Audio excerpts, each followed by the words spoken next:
கர்த்தருக்கு ஸ்தோத்திரம். 50,000 ரூபாய் கட்டெடுத்திருக்கிறார்.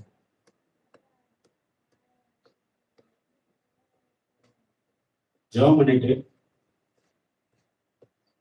நேரா பேரண்ட்ஸ் வருது. பார்வதி ஸ்டோர்ல 49,000 சொல்றவங்க வண்டிக்கு வாடகை, சாப்பாடு, 200 பேருக்கு உடம்பை, பெட்ஷீட் அவர் கொடுக்கறது. அப்படி 2025 அதே 50,000 ரூபாய் காணி கொடுத்தாரு. இல்லாத ஜனங்களுக்கு, சபையில வரவங்களுக்கு போக மீன் இல்லாத ஜனங்களுக்கு உடம்பை, பெட்ஷீட் எல்லாமே 100 ரூபா 50 ரூபா கிடையாது, 230 ரூபா 250 ரூபாய் தரமான துணிகளை வாங்கி கத்தர் கொடுத்தாரு. இன்னைக்கு அவர் விபிஎஸ் சொன்னீங்களா ஐயா அப்படின்னாரு. கத்தருக்கு ஸ்தோத்திரம். 5,000 ரூபாய் முதல்ல காணிக்கை கொடுத்துருக்கிறார். கரங்களை தட்ட மாட்டீங்களா? ஏன்னா நீங்க ஜெபிக்கணும். சொன்ன சொன்னாரு, இந்த மீட்டிங் இருக்கிறதுனால உதவி பண்றோம்னா நீங்க வரல அப்படின்னா கத்தர் கொடுப்பார். அல்லேலூயா. வழியை கத்தரிடத்தில் ஒப்புவித்து காத்துற அவரே காரியத்தை வாய்க்க செய்வார். இவ்வளவு பிரச்சனை மத்தியில இந்த 2025 1,65,000 ரூபாய் செலவு. ஆனா 1,70,000 ரூபாய் எனக்கு காணிக்கை இருந்தது. இந்த வருஷத்துல பெரிய அதிசயம். என் மகன் எவர் சிலர் பாத்திரம் போற அவர் 10,000 ரூபாய்க்கு மேல அவர் பார்த்துட்டாரு. 10,000 ரூபாய்க்கு மளிகை சாமான் மகள் பார்த்துருச்சு. சம்பந்தி ஒரு 15,000 ரூபாய் கொடுத்தாரு கறி வாங்குறதுக்கு.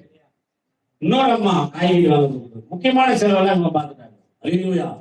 அந்த காணிகள் துணி வாங்குறதுக்கு பந்தல், சேர், வாடகை, 75 கிலோ அரிசி, 75 கிலோ கறி, 500 பேருக்கு இங்க இருந்து பார்சல் டப்பா 5 ரூபா 50 காசு மெட்ராஸ் கத்தரை கிருபையில கொடுக்கும் பொழுது புறஜாதி மக்கள், கத்தரை அறியாத ஜனங்களுக்கு கிறிஸ்துமஸ் தான் இப்படிதானா?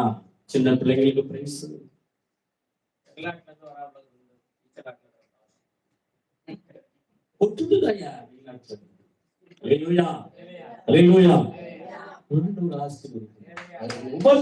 மத்தியிலே அந்த அம்மா கொடுக்குது.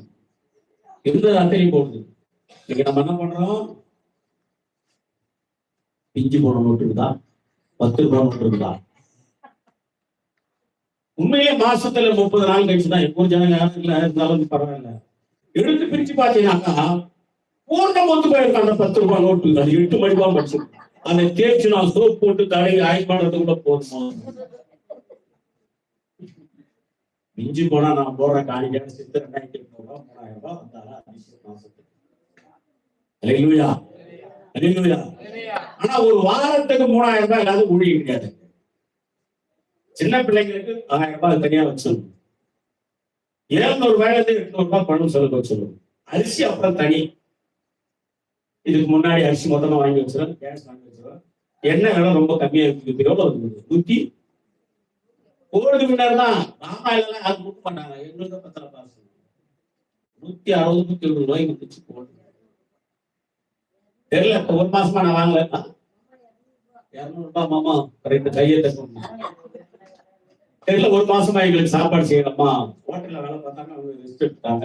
ஹோட்டல் போடு காசு கையில கொடுத்துட்டு எவ்வளவு இல்லைன்னா கரெக்டா நிறைய சொல்லுவேன். ஏன்னா ஊழியம் செய்யணும்னா உபத்திரம் கொடுக்கணும். கடந்த மாசம் எல்லாம் ஈஸ்வர ஆராதனைக்கு அந்த மாசம் முழுக்கும் புனித வெள்ளி, சனிக்கிழமை, மற்ற காரியங்கள், சாப்பாடு, 100 பேருக்கு பிரியாணி ஆக்கி போட்டாலும் அங்க பிரச்சனை வந்துருது.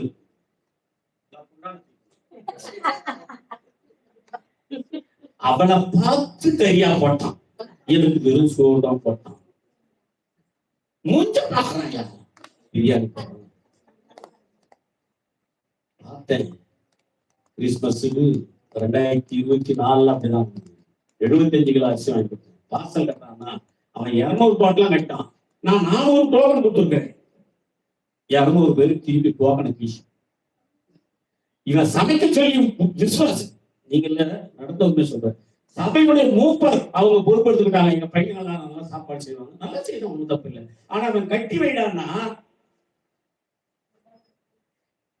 தாழ்டா, எண்ணெய், முந்திரி பருப்பு, பாதாம் பருப்பு எல்லாம் பக்கெட்ல போட்டு ஆண்ட வச்சான். இந்த சந்தைக்கு 3,500 ரூபாய் அவனுக்கு